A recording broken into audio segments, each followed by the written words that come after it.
আমি আগামী 50 বছরে দেখছি না এটার থেকে কোনো রেহাই হবে। শেষ মুহূর্তে এসে এখন আমরা অসহায় অবস্থায় আছি। আমি প্রধানমন্ত্রী হলাম, মন্ত্রী হলাম, আমি সেতু মন্ত্রী হলাম বা প্রধানমন্ত্রী হলাম, এটা তো আমার বাবার ব্যাগ থলি থেকে আমি টাকা বের করে দিচ্ছি না। এখানে অনিয়ন্ত্রিত দুর্নীতি হয়েছে।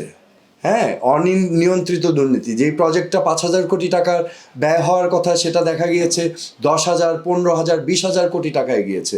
আমরা দেখেছি যে রূপপুরের নিউক্লিয়ার পাওয়ার প্ল্যান্টটা ইন্ডিয়াতে বানিয়েছে ঠিক একই ক্যাপাসিটির 4.5 বিলিয়ন ডলার্স দিয়ে, যেটা বাংলাদেশে লেগেছে $12 বিলিয়ন। তো এখানে স্বাভাবিকভাবেই প্রশ্ন চলে আসে যে এখানে কি সাশ্রয়ী করে বানানো হয়েছে নাকি এখানে ব্যাপক দুর্নীতি হয়েছে। তো সমস্যাটা দুর্নীতি, সমস্যা ইনফ্রাস্ট্রাকচার না। ইনফ্রাস্ট্রাকচার একটা দেশের সম্পদ এবং দেশের অর্থনৈতিক ইকোনমিক অ্যাক্টিভিটিকে সহায়তা করে থাকে। সো শুধু দুর্নীতি না, আমরা পরবর্তীতে দেখতে পেলাম যে এই দুর্নীতির টাকাগুলো বিদেশে পাচার করা হয়েছে, যেটা আমাদের অর্থনীতির উপরে মারাত্মকভাবে প্রভাব ফেলেছে। সো দুর্নীতি যদি না হতো, টাকা পাচার যদি না হতো, তাহলে ইনফ্রাস্ট্রাকচার প্রজেক্টগুলো উড মেক মোর সেন্স। হ্যাঁ, কিন্তু এখন এই প্রজেক্টগুলো অনেক ক্ষেত্রে দেখা যাচ্ছে যে মানুষের অর্থনৈতিক অবস্থা ভালো না এখন। হ্যাঁ, তো এখন মানুষ তো পেট্রোলের খরচই দিতে পারবে না, যাতায়াত করবে কোথায়?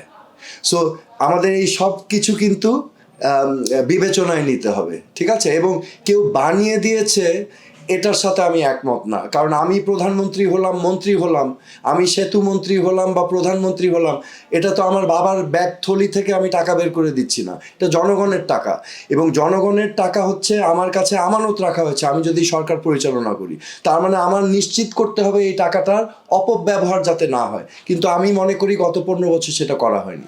না, নিরাপত্তার বিষয়টা হচ্ছে, দেখেন, মূল বিষয়টা হচ্ছে সুশাসন।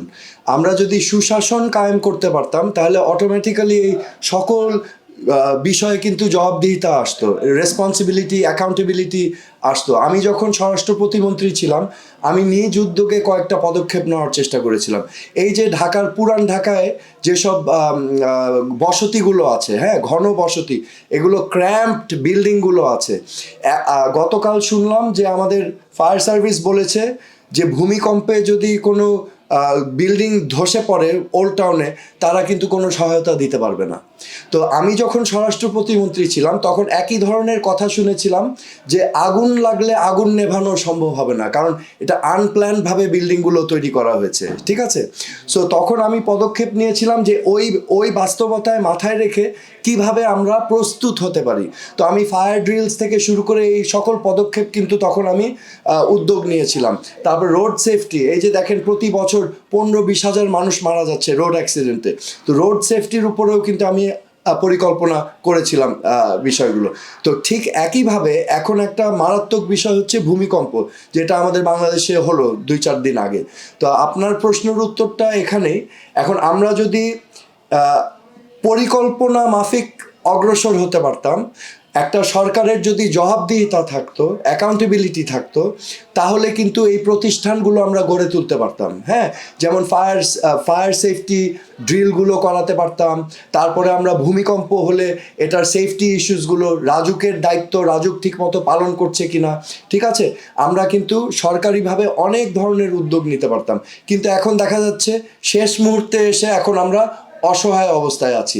এবং এটার মূলে আমি মনে প্রাণে বিশ্বাস করি, সব কিছুর মূলে হচ্ছে নৈতিক অবক্ষয় এবং দুর্নীতি। এই দুইটা জিনিসের কারণেই আমাদের বাংলাদেশের এই দুরবস্থা, এবং আমি আগামী 50 বছরে দেখছি না এটার থেকে কোনো রেহাই হবে। কারণ আমাদের অবনতি হচ্ছে, আমাদের উন্নতি হচ্ছে না, আমরা গুণগত মানের উন্নয়ন করতে পারছি না, আমাদের অবক্ষয় হয়ে যাচ্ছে।